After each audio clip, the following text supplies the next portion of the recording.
Hello and welcome to the workshop. Now I've been on holidays for the past few weeks, so I haven't been able to make you guys a project, but I have been looking around the workshop to see what I could find, and I managed to find this. It's a blank that I made about 6 months ago. Now you guys might have seen it sitting on my shelf collecting dust, as you can see. Well, on today's episode, I'm going to glue a waste block to the bottom of this and then turn it on the lathe.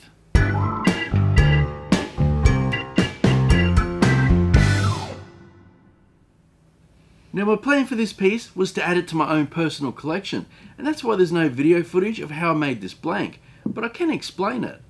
I started with a piece of Australian brown Mallee Burl, very similar to this one, and then I cut it up on my bandsaw to fit in this container.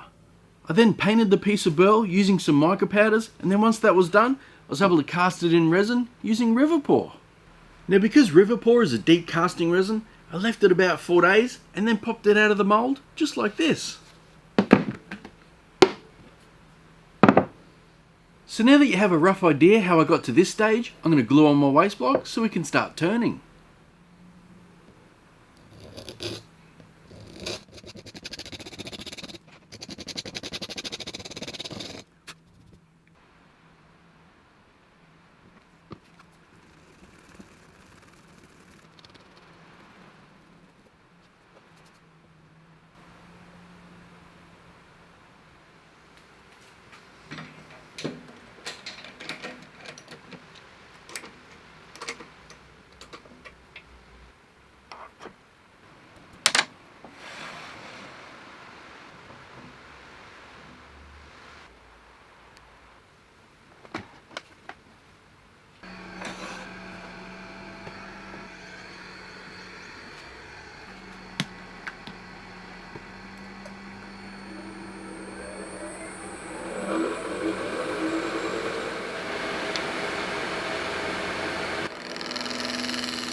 Well, the shape's a bit different to my usual bottles, but I kind of like it.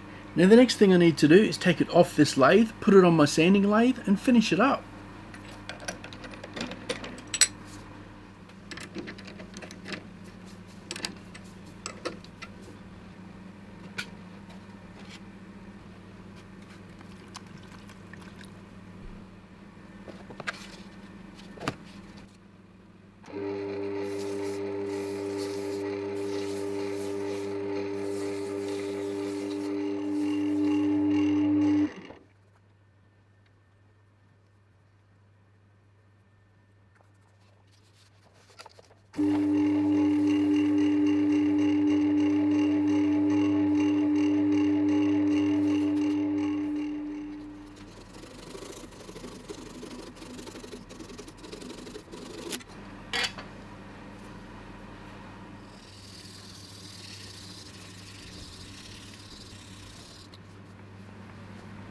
So now that my bottom's all polished, the next thing I need to do is glue in my cork, and then I can apply a wax seal.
So I decided that I wasn't happy with that drip that was running down the side of the bottle, so I picked it all off and I did it again, and I think this time it looks much better. So at the start of this episode I told you guys that this blank was earmarked for my own personal collection, and to be honest I was going to make a big dragon egg, but once I started turning it on the lathe I pivoted towards a bottle since I hadn't made one in a while. Now after seeing how amazing this bottle looks, I kind of feel guilty for keeping it. Now I'm not sure if I will put this one in my store or keep it for myself, but I guess if you go to my store and it's there, I decided to let it go. Now let's check it out.